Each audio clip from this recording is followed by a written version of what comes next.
Hello, everybody, and welcome back to the Sanderlanche podcast. Today, we are talking about the Emperor's Soul, Day 12, Day 17, Day 30, and Day 42. Yes, those are in order. They're just, they skip a few in there. Wherein we learn more about forgery in general. Vrava shows up and makes Shai an offer that she would really like to refuse. We test some stamps on Gautona. It's a scene that I enjoy a lot, actually. And there's a lot of introspection. I mean, this is a story all from one person's perspective, so far at least, where she's just sitting in prison basically the whole time. So it's kind of an introspective sort of thing. Anyway, I'm Data, and with me is Dak, Joe, and Jamie.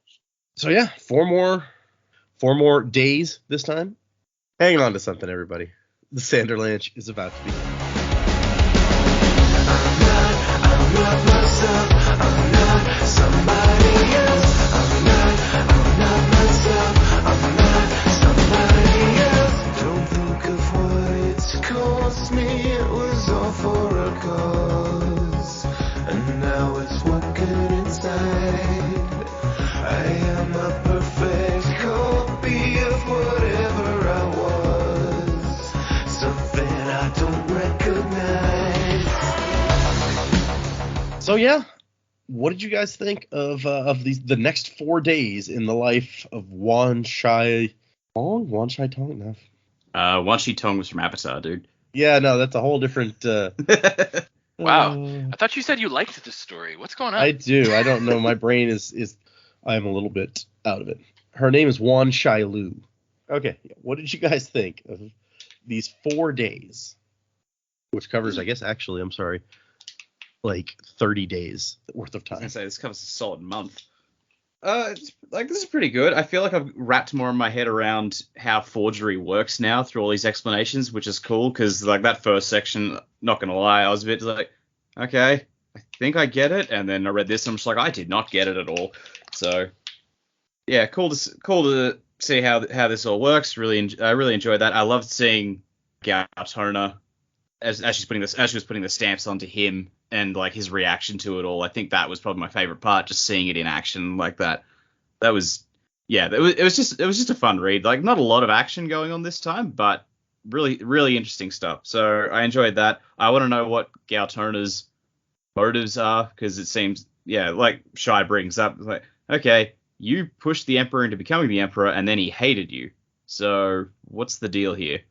So yeah, I want to see more. That's all I need. He's like, he continues to be the one guy that she can't quite get a beat on. Yeah. Which is like, man, once again, is he going to be like the secret bad guy since he's the one she can't figure out? I don't know. Yeah. I mean, in fairness, it's like the one she can't get a beat on. There aren't really that many characters. You got her, Vrava, Gautona, Zhu, who's just kind of like, I hate you, I want you to die, and the Blood Sealer, who we haven't really seen much of. I take pleasure in gutting you, boy. By trapping her in a room, he's really basically made a ship in a bottle of this short story. So there are characters that she's interacting with, but it's pretty limited, which I guess works for what he's written here. Oh yeah. I would say it's interesting. The forgery stuff's really cool. I wish there was like a whole story revolving around that as the main magic system. I think that'd be really interesting. Or even like some kind of cross world war where like all of these different magic systems are coming into play. Because I feel like we're gonna kind of want more at the end of this short story, but maybe not. Maybe it'll be fun and it'll be enough. Maybe too much of a good thing is possible in this scenario. So. But yeah, forge so much stuff. There's gonna be so much forgery. It's gonna be like a hall of mirrors, and just like you think it's going one way, and then there's like twist, and then before you know it, your back's all messed up because you twisted it a bunch. But yeah, like I'm really enjoying the tidbits we're getting, and I do feel like this go round in these chapters, the explanation of the magic system was a little exposition-y, because it's basically like a guy being like, well, I mean, I just don't understand how this stuff works. And she's like, okay, let me tell you. But other than that, I really enjoyed it. I'm interested to see how this ends up. So We're still kind of in the I don't know, I guess we're in the middle. She's a third of the way through her 100 days or whatever, a little more than that actually. But it's hard to picture where it's going to end up exactly. I guess there's not that many possible ways. Maybe it's like she succeeds, she doesn't succeed, she pulls some trick. Yeah, I liked what we read. I liked to see a little bit more of the forgery and a bit more of the explanation of, how it works. Yeah, it was a bit exposition-y, but I still really liked it. I thought we had enough information in there that sort of made it worthwhile. I think, yeah, on some level, because the stories that we've read so far have been quite involved and obviously a lot longer, I'm looking for more information. I'm hungry for more information, but yeah, we are halfway through it now, and it is a short story, so it's not going to be super deep from where we are now. But it's good. I enjoy the interactions with, even though they're limited interactions with other characters. Like Galtona's a bit cool. I think there's definitely more to him.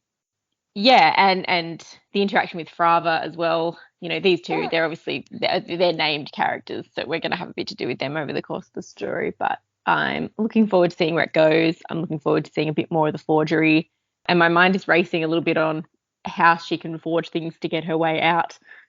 I'm sort of more interested in what her escape plan would be than forging the Emperor's soul. So, but yeah, a bit of fun. I liked it.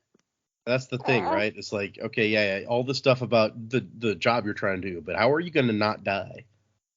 You're really running out of time to find out the purpose and the soul of all the objects that are available to you. Okay, I guess let's get into these chapters, these days. So we start out with Shai converting her desk into something more comfortable, or her table, I don't know, whatever. And I don't know, is this the first time we see a soul stamp actually doing something in the book? Or in the story, rather? I think so. Yeah. I mean, she talks about the pottery after she turns it back. Oh, that's true. Kinda, we know. So it's interesting. It sinks into the material, and then you twist it, but it doesn't blur the ink, and it leaves this perfect seal behind. And according to her mentor, at that point, when you were administering the seal, it's touching the object's soul, not its physical presence. And the thing transforms from dull, gray, splintery cedar into a beautiful, well-maintained, with silver inlay and all this fancy stuff. And Gautona's like, what the hell was that? She's like, well, I'm tired of getting splinters. And she settles back in her chair, and it creaks, and she thinks, you're next, chair. Just hates everything in her cell. Well, can you really blame her? I mean... Oh, no. Not in the slightest. Nah, I hate creaky chairs, too. It really gets on my nerves. I'm just like, I'm like, oh, God. I'm going to have to throw this chair away. I just like the idea that every time Galtona comes into the room, there's something else that's new there. It's like, yeah, where did you get that? What is that? I'm really annoyed by everything you do, but I need to know why. The first time it was the pot. It's like, did you get a vase from the hall? Like, what's... it's great, yes. Every time there's something new to be grumpy about. Where'd you get a Tyrannosaurus statue? I forged the history of this chamber so that Batman used this as a bat cave at one point. The giant penny wouldn't fit, though, so... Yeah, if the giant penny wasn't believable, the skeleton was, but exactly, it's not the penny. And he's annoyed. Like, wait, you've been working on this instead of, your job, the reason you're here? She's like, what? Carving helps me think, and I am working on your problem. Shut up. And she has to explain to him why this table thing was simple and the soul is not, basically. And these carvings and inlays, those weren't there before. She's like, okay, well, I mean, maybe I added a little bit, but... Also, I like how he needs that explained. Like, despite not understanding how the magic works, it's like, dude, don't you understand that a table is a lot less complicated than a person? Well, and he kind of says, he's like, I get that, but I don't really get that. I don't remember if he even says it here, if that's in that next part where he's getting tested on. But he does kind of say that at some point. Yeah, I do like that they get into she starts talking about the three realms, so I'm like, oh, so this like, these forgery people are very aware of the three realms. That's cool. Oh, and we get another quick reference to Svorden. That's where the table was from, a gift from an ambassador to the previous emperor. So, yeah, but apparently relations with Svorden not good right now. Yeah, It was pretty metal when he delivered the gift. He like appeared out of nowhere and then killed a guy to disappear. But I also like the note where she's like, the maxim of good forgery improves slightly on the original, and people will often accept it over the original because it is superior. Yeah, and then okay, so this is where Gaton is like, I don't see how this could have taken hardly any work at all. Clearly, it has to be simpler than the whole soul thing, but both seem really crazy to me. And that's when she starts to try to describe to him the whole thing, and she starts comparing it to the wall first. Like, why couldn't I just make a hole in the wall? Why would I need to know all the stones to transform the whole thing? He's like, I don't know, actually. That's a good question. And then we get into the realms thing that Joe was mentioning. And one of the great things about this story is it is the probably simplest and most straightforward explanation we get of how these three realms work. And I don't even know if what she says is 100% correct across the whole Cosmere, but it's a lot of it seems to be, and it really, she gets to the matter really succinctly and kind of lays it out. Yeah, because I'm sure Brandon was like, I'm tired of people asking me about this. I'm just going to put it in here, and if they want to read it, they can read it. And I love that she's like, so, okay, everything exists in these three realms. And he's like, okay, hold on. I understand that you have these like ridiculous pagan superstitions, but I don't believe that. And she's like, right. Yeah, you worship the sun, or actually 80 suns, believing that even though each one looks the same, a different one actually rises each day. Right, yeah. That makes way more sense. So is there a year, I That's guess 80 days? Like, that's their I don't know. revolution around the sun, maybe? Good question. No clue.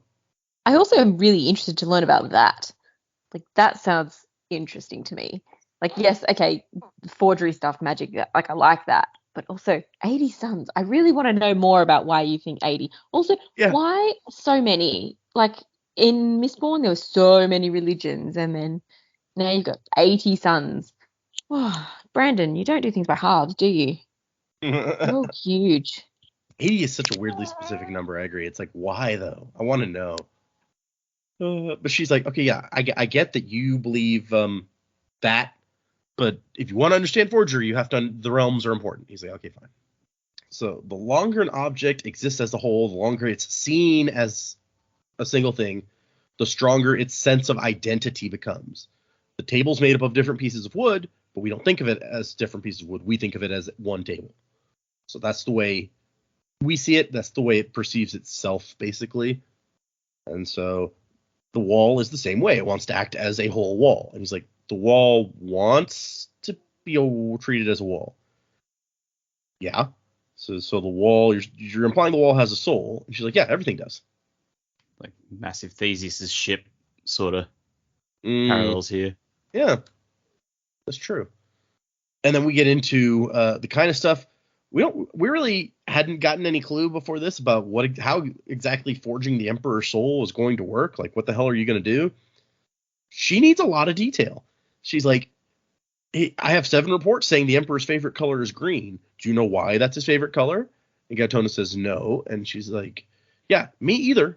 I think maybe it's because of this. Because his brother, who died when he was 6, was fond of it, and he latched onto it.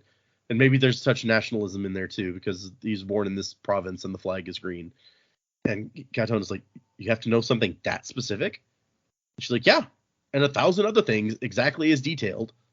And I can get some wrong. I probably will get some wrong. But most of them hopefully won't matter. It'll just make him a little bit off. But each person changes every day anyway, so it's kind of... Yeah, and that makes me think, it's like, does it matter why your favorite color is your favorite color? Like, if you suddenly had a different reason, but still the same favorite color, would it change your life? Maybe what you associate with that color, but that's more of an internal struggle, which I don't think is there. I mean, unless his internal struggle of why his favorite color is essential to his core identity. Like, green is his favorite color and that's like the whole reason for his existence. I don't know that it's, super important. I have said before that my favorite color is purple and my favorite Ninja Turtle is Donatello. And I don't know if one of those led to the other. And if so, which one? Yeah. Like, do I like Donatello because I like purple? Or do I like purple because I like Donatello and he was purple? Or are they unrelated and just coincidence? I don't know.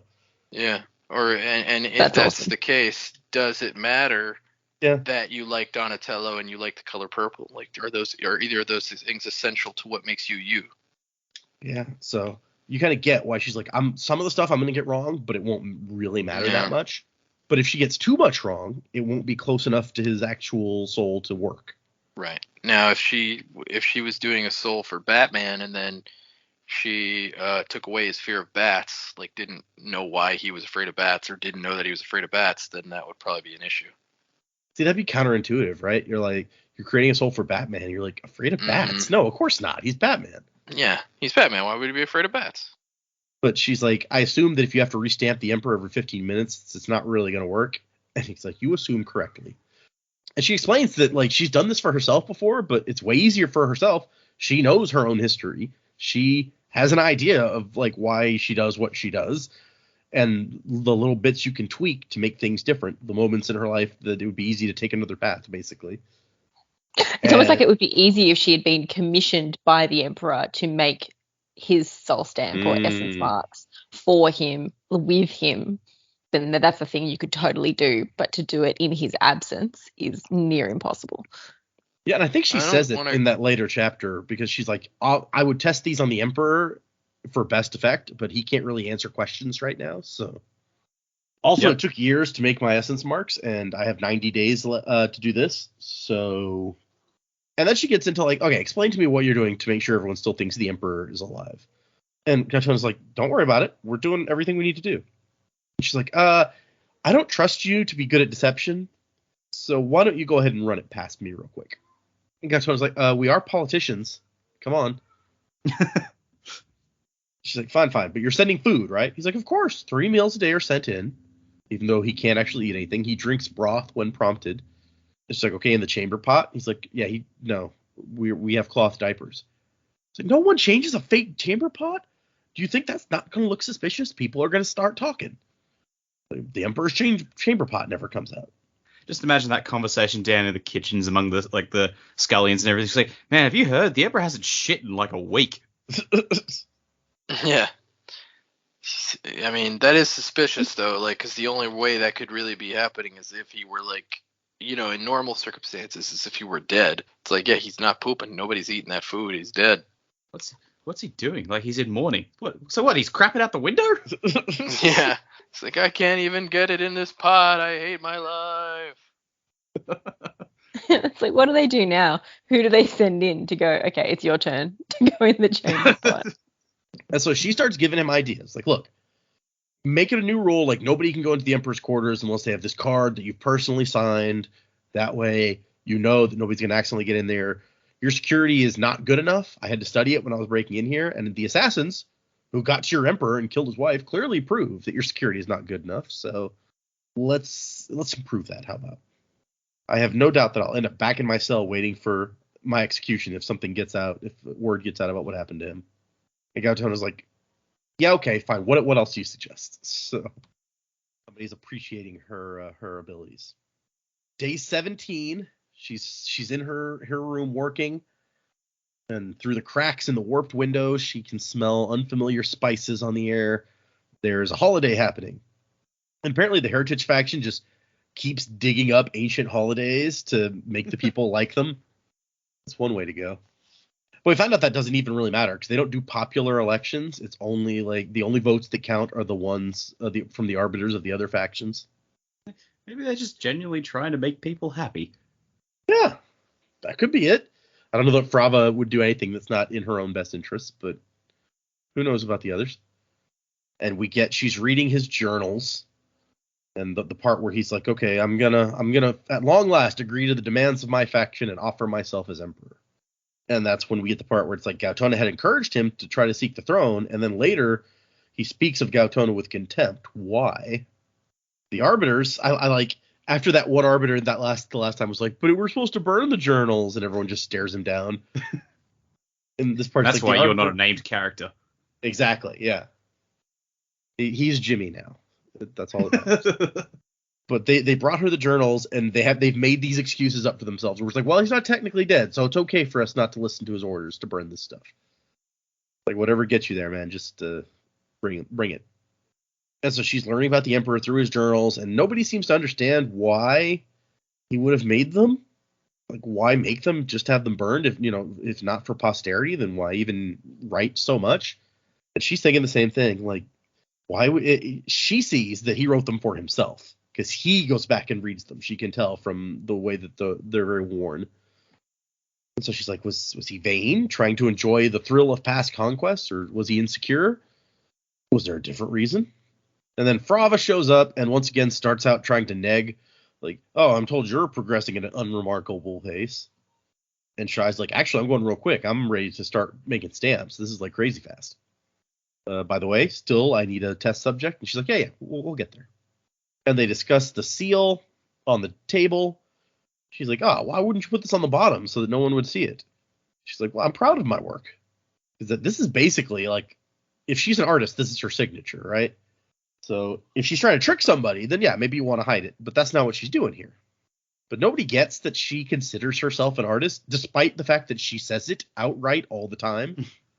Apparently, forgery, the training for forgery starts out like with every other kind of forgery. Stamps, soul stamps are like the last thing that you learn.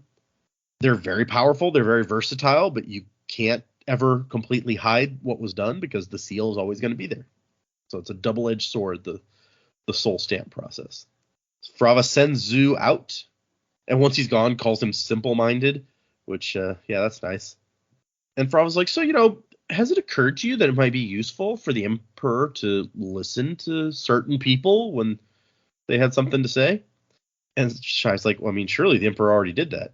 Frava's like, yeah, I mean, sometimes, but other times he could be belligerently foolish. Wouldn't it be amazing if upon his rebirth he were found lacking that tendency? She's like, but I thought you wanted him just like he used to be. Frava's like, yeah, but I mean, you're such a great forger. I love how she's constantly like belittling her and then turning around and be like, but you're so good. Yeah, this particular arbiter is not very good at, like, I feel like subterfuge at all. Well, yeah, and Shai's like, she's willing to just come right out and say it. She wants me to build a back door into the Emperor's soul, and she just doesn't even have the decency to feel ashamed about it.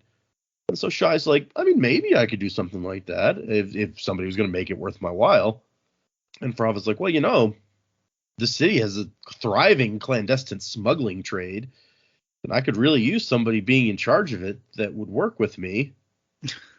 So, I could set you up as the smuggler queen of the city or whatever.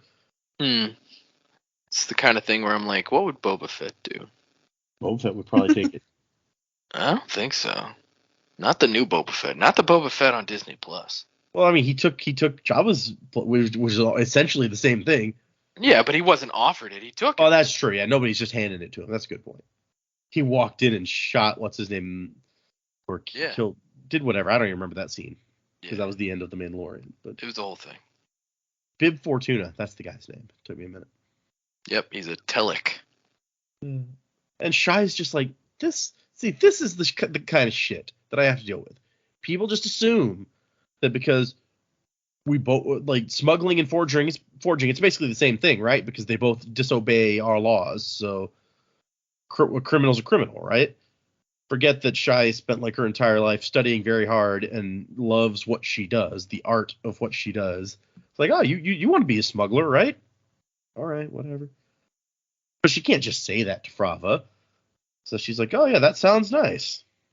And she thinks that she's been waiting for days for somebody to show up and make this offer. But only now that it's made does she realize that what it means in the grand picture. Because as far as Frava knows, Shai had never even thought of building in like a secret back door to the Emperor's soul to allow someone to control him. But now she's put that idea in there. So she will assume that Shai will create a back door for herself. It's very like programmer coding sort of situation. And so that means that Frava probably has another forger standing by to look over what Shai does and spot any little tricks that she puts in there. Maybe even finish the job if Shai gets far enough along. So now, at any moment, they might decide she's far enough along and decide to go ahead and kill her and let the other forger finish the job, which puts the whole new spin on her situation. And I do like, that was day 17 when she's like, yeah, I'm pretty much ready to make stamps. I need you to provide a test subject. It is day 30 before we get to the point where she gets her test subject. So I feel like that's on the arbiters. You guys are delaying it at this point. But in the meantime, Gautona's like, oh, that's a nice new stained glass window you seem to have installed in your room. And she'd been fighting with this window for a while, trying thing after thing to make this like bent, cracked window that lets a cold breeze in actually work and be something decent. But it wasn't until she found a piece of stained glass shoved in the side that she realized originally it was a stained glass window that had broken and somebody had repaired with just regular glass. So instead, she stamps it so that it had a master craftsman replace the fallen stained glass window. And the seal had taken, unlike all the other tries she had made. Even after all this time, the window had seen itself as something beautiful. Or maybe she was just getting romantic again. And she tells Gautona, hey, you said you're going to bring me a test subject today, as she's finishing off some soul stamps. So at the end of making every soul stamp, you flip it around and you put a mark on the back to indicate that the stamp is done, no more carving is to come. And Shai had always fancied it looked like the shape of my pawn, her homeland, which does not seem like it can be a coincidence that all Aeons start with a drawing of Erelon, and now all soul stamps are finished with a mark that she thinks is shaped like her homeland, where this magic comes from. So now it makes you wonder, it's like, oh, so are those Decor monks? Is there like a picture of Fjordle in their bones somewhere? Sure. When Shuden is doing his Che Shan dance, is he like making the shape of the country somewhere in there? What's the Jindo country called again? It may just be called Jindo. Hold on, let me look at the map. Elantris. Nope, that's the map of Erelon. That's not what I wanted. There it is. It is called, Jindo. Okay. It's right beneath the Duladel. So Gautona's like, hey, yep, I brought you a test subject. It's me. And Shai's like, no, it's not. You're like one of the most important people in the country. What are you talking about? And Gautona says that the arbiters debated for weeks, trying to determine who it should be, but in the end, they decided they could not, in good conscience, allow someone else to have to undergo this blasphemy. It had to be one of them. And Shai's like, bullshit. Frava would have no trouble ordering someone else to do this. You must have insisted. She doesn't say that, but that's what she's thinking. And she's like, all the rest of them think of him as a rival. They're probably more than happy to see him have to suffer through these horrible, twisted acts. It was going to be completely harmless, but there was no way they would believe that. So she has to explain, look, none of these are going to take. They're not going to stick, basically. The human soul is different from an object. A person is growing and changing all the time. Even in the best case scenario, a stamp only lasts about a day. My essence marks, for example, every 26 hours, I have to restamp or they fade away. So if everything works right, the Emperor is going to have to be stamped again each morning, kind of like the Blood Sealer does to her door. But she's going to make it so he's able to grow and learn and add new stuff in the way that she writes this soul for him. But eventually, once he is up and going, he will probably even just be able to do it himself, she says. So each of these stamps is like a little piece, a small thing about the Emperor's past that she wants to know if she's figured out correctly. She basically says, think of the whole the whole soul rather, as a big scroll, and each of these little bits is like a character in the big long scroll. And then she has to tell him, look, I suggest you spread some rumors that he was hurt, maybe like a knock to the head, because I'm going to do the best I can, but there's no way that I can know about every conversation he's had. He's not going to remember things that there's no way for me to know. So he's going to have an excuse for that. And I'm going to program him essentially so that he can fake it. I'm good at that. But faking can only get you so far. So she takes one of the stamps and she does the thing where she shoves it in and twists it. And it feels even weirder on a person because it kind of feels like she's pushing into stone, it says. It leaves like this red seal behind and a puff of like red smoke comes off, which only happens when living things are stamped, apparently. The soul fights against rewriting. And so she's like, okay, so speak by instinct. Don't think about this. What's your favorite color? He says green. And she says, why? And he's like, well, because it is. Which is probably the answer most people would give if you ask them why that's their favorite color. It's like, well, because that's my favorite. I don't know. And she's like, okay, what about your brother? And Gautona's like, I hardly remember him. He died when I was very young. And Shai says, it's good he did. He would have made a terrible emperor if he'd been chosen. And Gautona jumps up. Don't you dare speak ill of him. I'll have you. Wait, what? The seal fades away. And she's like, 1 minute, 5 seconds. That's good. She'd said that basically if they last a minute, then that's a good indication that she's gotten it right. And Gautona's like, this is so weird. I can remember having a brother, but I've never had a brother. And she's like, yeah, it'll fade away. And she says, I think you reacted too strongly to me insulting your brother's memory. Ashravan worshipped his brother, but kept his feelings buried deep out of guilt that his brother might have made a better emperor than him. And Gautona's like, what, really? Are you sure? She's like, about this? Yeah. I mean, I'm going to revise this a little bit, but clearly this one is mostly right. Gautona's like, geez, you know a lot about people. And she says it's one of the early steps of our training. So apparently that's an important thing in forgery, is being trained to figure people out, which makes sense. And once again, he gets that look from her, or she gets that look from him rather, where he's like, oh, he's thinking about how I'm wasting my life with this blah, blah, blah, whatever. How dare he look at me like that? And she's like, okay, let's try another one. And he says, okay, I'm confused about one thing. From the little bit you've explained to me about this, I can't understand why these things would even work on me a little bit. And she's like, yeah, it's about plausibility. He's like, but this is not plausible. I don't have a brother. And she's like, so it has to do with familiarity. You've spent a lot of time with the Emperor. Your soul is familiar with his. So when I give you this piece, it's like I'm exposing your soul to something that it should know. It only works if the piece is very small. But as long as your soul considers it a familiar piece of Ashravan, then the stamp will take for a little bit. And she's like, I assume this all sounds like superstitious nonsense to you. He's like, well, I mean, yeah, kind of. A soul understanding the concept of another soul. I mean, it is an interesting form of spirituality. Like, how does that... Like, I know you, but what constitutes you versus your soul? You know? Is your innermost being your soul, and then what I know of you is your personality, or is your personality and your soul inherently intertwined? You know, what? It's a weird meta thing. It is weird. I agree. Again, the easiest is shit. Yeah. No, that's Schrodinger's cat. There, I can throw out stuff too. But this is where she's like, look, if basically whether or not you believe the explanation, it boils down to, if I try these on you and they stick for at least a minute, it's a good indication that I'm close. Ideally, I'd try it on the Emperor himself, but he wouldn't be able to answer questions, and I need to have questions answered if I'm going to figure out this stuff. So she tries another one, and it evaporates right away, and she's like, damn it. I must have got that one completely wrong. And he says, what was it? And she says, the reason Ashravan agreed to become emperor. I was certain I had that one right. And she thought it was a deep-seated desire to prove himself to his family and to escape the distant shadow of his brother. And Gautona's like, well, I can tell you why. He wanted to change things in the empire. And she goes, well, he doesn't speak of that in his journal. And he says, well, he was a humble guy. And she's like, that doesn't really jive with what I've read. Like, oh, well, no, I mean, deep down, he had a temper, and he would argue the shit out of something to get his point made. But deep down, he was a humble man, and you need to understand that about him. And she's like, I see.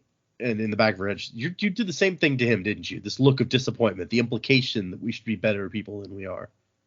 And then she thinks, you're genuine, aren't you, old man?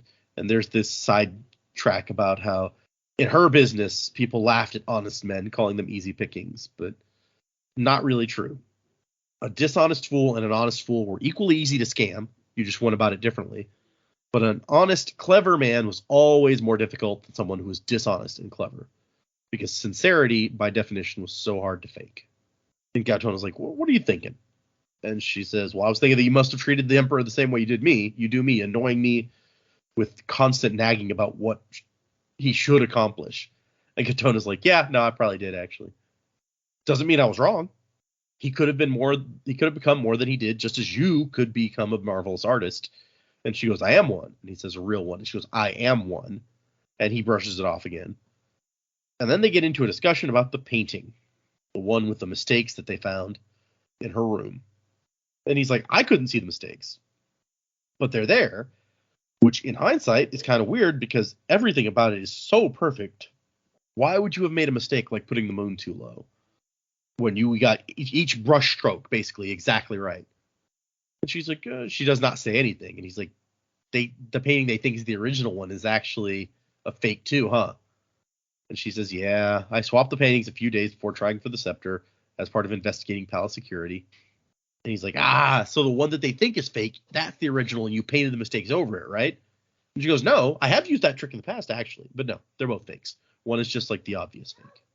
So Gautona thinks the original is still hidden somewhere. You snuck into the palace, replaced it, left a worse fake in your room so that if you were found out, search your room, find the bad copy, and assume you hadn't made the switch yet. Okay, that makes sense. Very clever. And if you were captured sneaking into the palace to steal the scepter, you could confess to trying to steal the painting, and that's a much less bad crime, a lesser crime, stealing from an individual rather than trying to steal an imperial relic. You would have gotten 10 years of labor instead of a death sentence. Yeah, okay, that's a big difference. And he's like, okay, but where's the original painting? It's still in the palace, isn't it? And she goes, kinda. And he looks at her smiling, and she goes, I burned it. And the smile vanishes immediately. You lie. Not this time, old man. Painting wasn't worth the risk to get it out of the gallery. I was just testing security, got the fake in easily. People aren't searched going in, only coming out. So after I replaced it, I tossed the original one into one of the main hearths. Just back to that, you being searched on the way out, not the way in. Does that mean you could easily, you can smuggle stuff in? Surely if you're going into the palace, they would not want you to bring a whole bunch of stuff in. Right? Like potentially materials that you could assassinate the emperor with. Maybe that's how it happened. They just snuck in a bunch of crossbows under their cloaks and no one gave a shit. Silly security system. Yeah. Yes, please don't pass through our metal detectors on the way in. No need. On the way out, though. Bring what weapons you like. Just don't steal our stuff. Yeah. Just Yeah, pinky don't swear leave you're with not the going to weapons. kill the emperor, and you're welcome to bring whatever you want in. Gautona is outraged. That was an original Xu Shen, his greatest masterpiece. He's gone blind and can no longer paint. Why would you do that? She goes, it doesn't matter. No one's ever going to know. Yeah, exactly. It's like, because I wanted to. It's fun. And he goes, you swapped it just for pride. You don't care about selling the original. You just wanted your copy hanging in the gallery instead. And she just shrugs it off and thinks to herself there's other reasons, but she's not going to say. And he's like, we're done for today. I'd begun to think, bah, and stalks out. She was starting to get in there in his good graces. This did not help. I like day 42. I don't know why I'm like, was this a call out to the Hitchhiker's Guide to the Galaxy with 42? I don't know. Each person was a puzzle. That was how Tao, her first trainer in forgery, had explained it. Any grime-covered urchin can scam someone. A forger had to create something so perfect, so beautiful, so real that the witness never even questioned. Respect the people you lie to, he taught her. There's all sorts of fun little tips in here. But basically, it gets to she's getting so into trying to right Ashravan's soul that she's really wanting to succeed.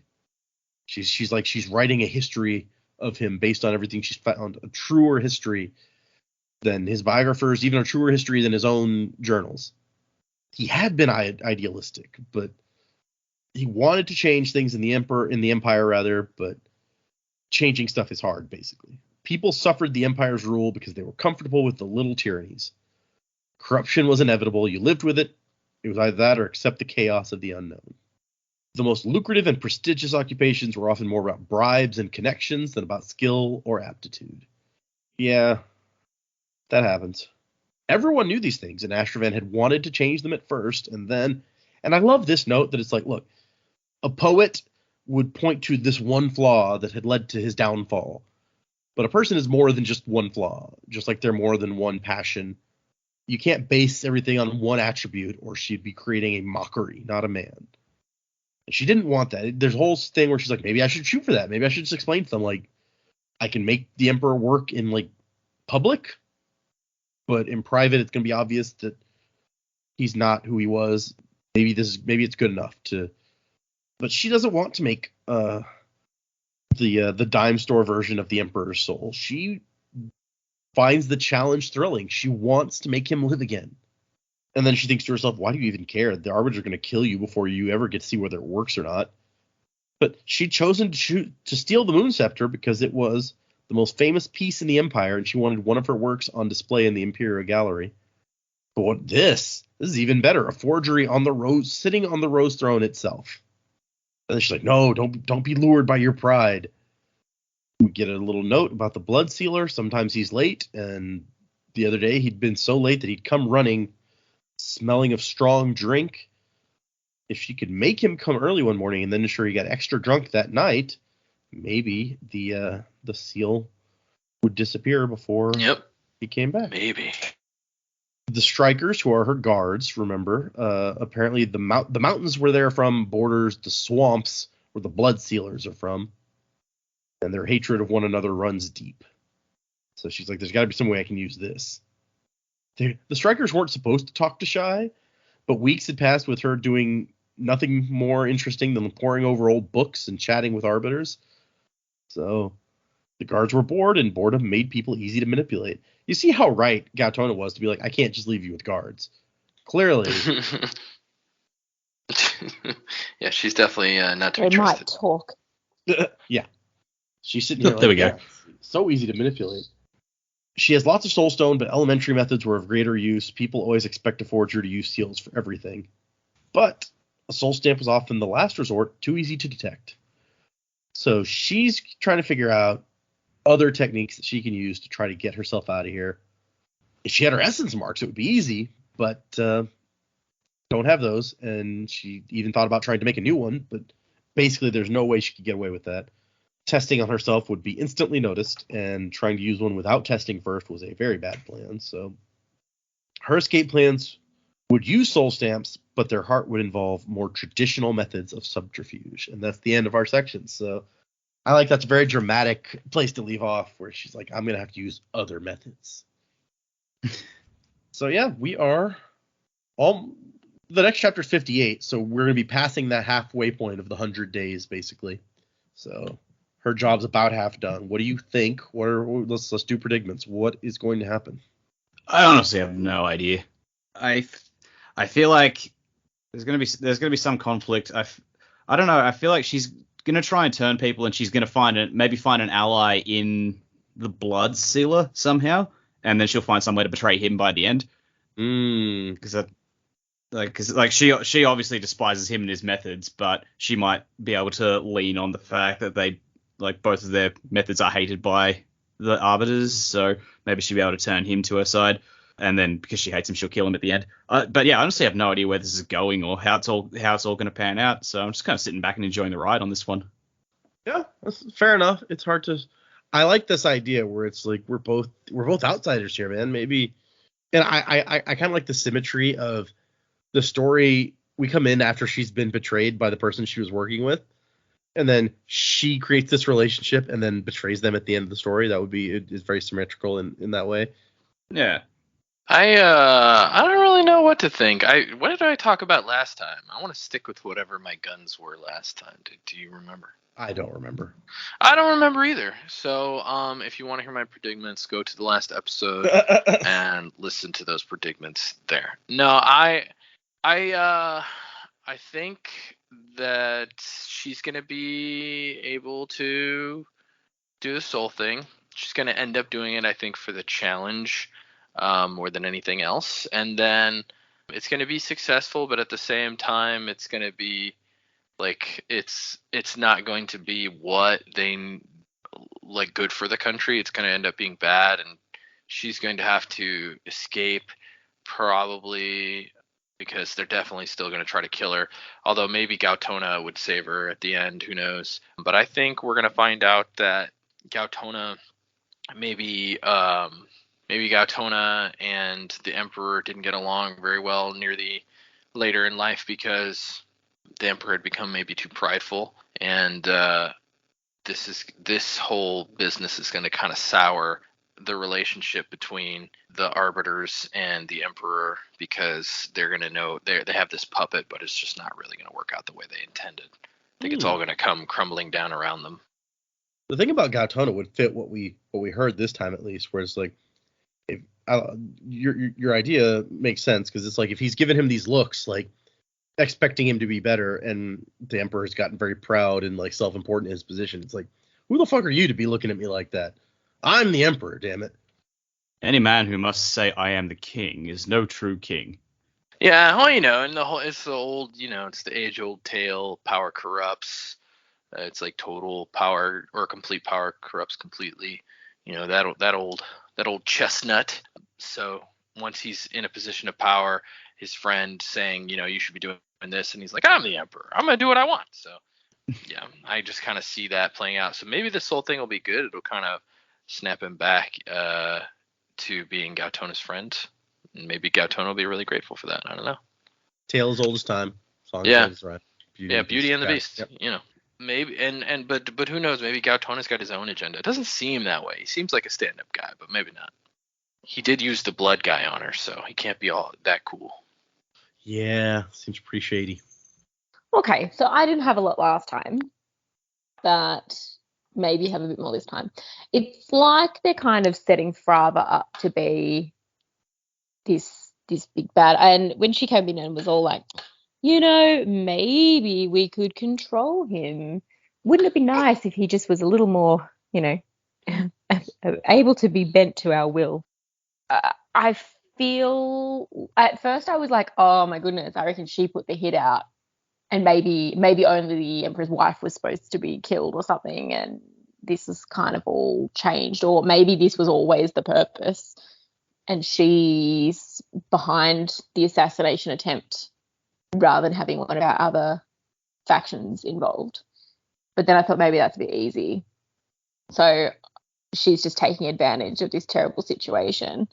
There's something in the journals. I mean, the journals were supposed to be burnt upon his death. He didn't want anyone else reading them. So the fact that we've got someone else reading them now, there's something in there, I think, that maybe he doesn't want found out.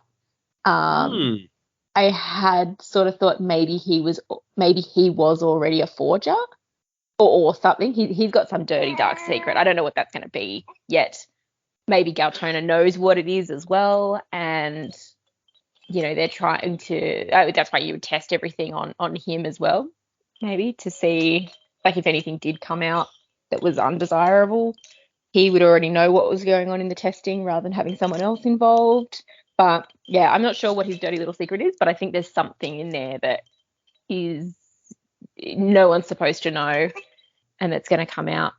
Maybe Gautona is a forger and is playing completely dumb, and it's all written in this journal or something, and no one knows what's about to hit them. Because I can't remember which one she got wrong. She thought she'd pinned, it was why he became the emperor or something. She thought she'd figured it out, and then it was completely wrong. So maybe there's something in there that she hasn't quite hit the nail on the head, and it's got to do a bit more digging. But yeah, I think definitely we've got more significance to this journal and Gautona as well. And I don't know what yet. Maybe next week. I love the idea of Gautona, the secret forger. That sounds awesome. And we find out he's just playing dumb the whole time, and she's explaining stuff he already knows. That'd be great. Yeah, be a bit fun. Okay, I guess we got like 2 emails this time. Yeah. So let's hit those real quick. First one's from Jesse, who says, "Hey, Sanderlanche team, found your podcast recently and have been loving the Hero of Ages episodes. Your commentary helped me get through the slower parts and highlight things that I probably would not have noticed on my own. I've read Warbreaker, Mistborn Era 1, and now Secret History, and I feel like this is the point where I'm really starting to understand the scope of the Cosmere, and it's really exciting. I was wondering what your schedule for the remaining books in the Cosmere is, including the novellas, and also seeking your advice about where to fit in Elantris. I'm eager to start Way of Kings, and was planning to wait on Elantris until after Rhythm of War." Okay, and sorry, she goes into some more details about, like, Stormlight and Elantris and wanting some advice on where to put that. Thank you. I like that you're enjoying what you've got so far. And clearly we went to Elantris after Hero of Ages for the show. If you're eager to start Stormlight, I don't think that you're going to miss out on too much by not reading Elantris. But honestly, it's so standalone that you could stick it in almost anywhere you feel like you want it and not be too badly off. That sounded dirty. I have reasons why I put it here, partly because just chronologically, like I probably would have put it first because it's his first novel and it happens earlier than Mistborn, if I hadn't wanted to start with what I felt was like the stronger book in Final Empire for beginning the show. But it can really go just about anywhere. It's not Elantris is not that big a deal. There's some other pieces where it's like you would want to read Warbreaker before you started Stormlight, but you've done that, so that's no big deal.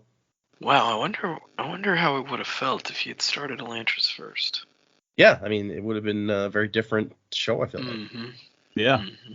Not nearly as many Futurama references. We've gotten to that later, and it's like, man, where are all these Futurama references coming from? Mm-hmm. But thank you, Jesse. I'm gonna send you an email with some more detail. I'm not sharing our whole plan yet because I feel like that's part of the fun if people aren't sure exactly where we're going next. Yeah. But I will give you some of my thoughts in email. It's so much fun, let me tell you. I can't stop smiling. Our other emails from Tom. I've noticed fewer emails read on the show lately, maybe because you're batch recording multiple weeks episodes to account for holidays. And I keep meaning to send you one every time I listen, but my Mondays are so hectic I end up forgetting every time. I hope you guys enjoyed the holidays and New Year. I really appreciate the dedication in getting the show out nearly every week, especially Dak and Jamie with their little one. I work from home pretty much every day and have 3 young children who love to interrupt me at work when it's clear that I'm not paying them enough attention, so I absolutely empathize. I personally feel it's a fun addition whenever the baby gets a hold of the mic. Yeah, the baby is fun. When my little ones run in and want attention, it's a lot louder. So I feel bad about that, and then it takes me a lot longer to wrangle them than just for Jamie to be like, shh, it's okay. But thanks. Yeah. You guys will get there eventually too, so it'll be interesting. She'll be running around and yelling for mommy and daddy in no time. Yeah. Yeah, a buddy of I mean, mine. realistically, thank God for the mute function. Exactly. Yeah. It's usually very loud, and right now I'm trying to put her to sleep in my arms. She's literally just about to dummy on the floor and is looking at lights and crying, and it's fun. It's good. He says, I'm so excited to hear that the next major piece you're reading is The Emperor's Soul. Hey, we're there. I would have to agree with the apparent general consensus among Cosmere fans that it's one of my favorite standalone pieces Sanderson has written. I'm looking forward to revisiting it vicariously through you guys. I'll be particularly interested in what Joe thinks of it after he's finished, since I've pegged him as the does this story stand on its own guy of the group. Anyway, hope you're doing well and staying warm, Northern Hemisphere people at least. The Aussies are probably doing just fine this time of year. And as long as now that they've got an AC that works, yeah. Yeah. This is the first week that it's actually been really cold. True. Dropped below freezing for the first time since, I guess, this winter. So Yeah. it hasn't been very cold. We had a record high December. So Hands with regards from Tom. P.S. Data, I don't really play cards, and I probably will never meet you face to face, but I already know never to play against you in poker. You must have quite the poker face with the way you handle spoilery theories that come up in the discussions. Your response to the keen crushed throat theory had me dying. Keep up the good work. he's pretty good at poker. He's also pretty good at Yu-Gi-Oh. I do like poker. I enjoy that. I think I've mentioned before, is I apparently have an issue in that, like whenever we'd play the social deduction games like Secret Hitler or whatever, I just always get assumed to be the bad guy immediately and eliminated first. It does happen quite a bit. And so it's like I play exactly the same way, whether I'm the good guy or the bad guy. But apparently that way is he's suspicious. He's the bad guy. Get him. So I don't know. We were playing Among Us today, and I feel like you might do better on that because the rounds are pretty short. So it's like it's not as daunting.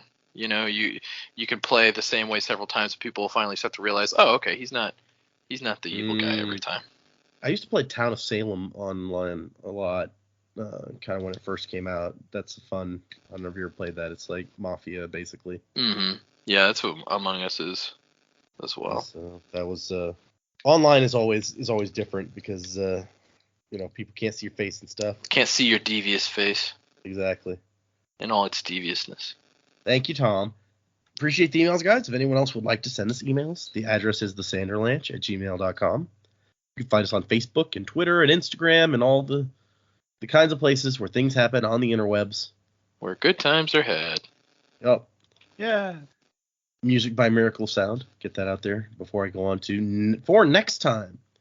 We are reading a big old chunk of this story for next time. Let me find exactly the count here. We are reading the next 1, 2, 3, 4, 5, 6 days, which are 58, 59, 70, 76, 85, and 97. Ooh.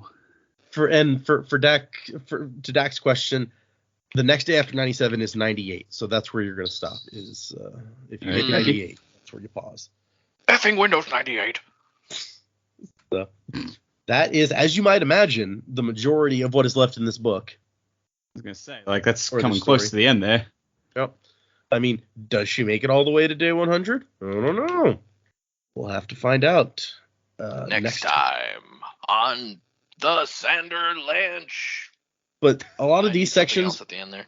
a lot of these sections are so small that those 6 chapters are actually a shorter section of text than the 4 we read this time. So, and this is going to be one of our shortest episodes ever, I think, based on the recording time. So, Well, we could just cut in a bunch of extra stuff. Like, cut in all that stuff that at the beginning where we were chatting up. And I can't cut it more than what's recorded. And so, it's like I said, based on recording time, it's already going to be possibly the shortest one we've done. Well, let's do a little bit right now. Well, I'm on the spot now, so this was a bad idea. It's fine. We can have a short episode now and then. It's not a big deal. All right. Wait, was there like a Vin or Sir type relationship in Elantris? I guess like Serene Aish and Serene. Aish. Yeah. Although they had a long-standing relationship. It's not like they just met and became friends. Right. If you're talking about just met and became friends, it's more Rowden and Galadon. Yeah. That's a lot of syllables though.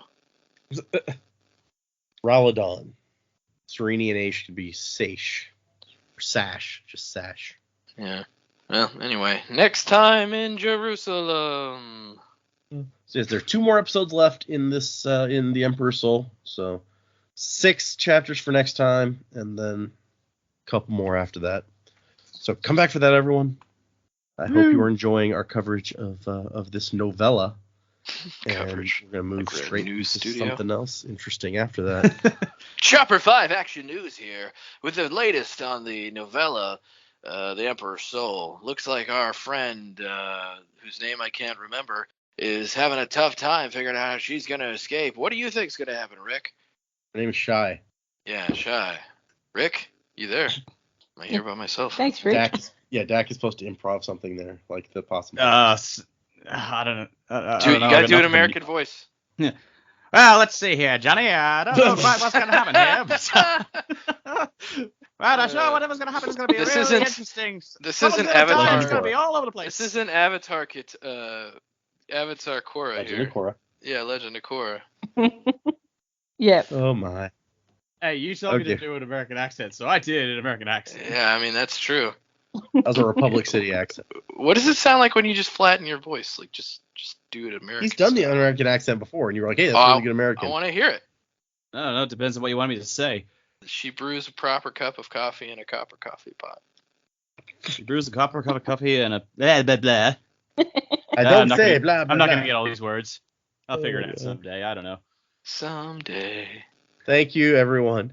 Buzzing to the time of next. Hello. I'm not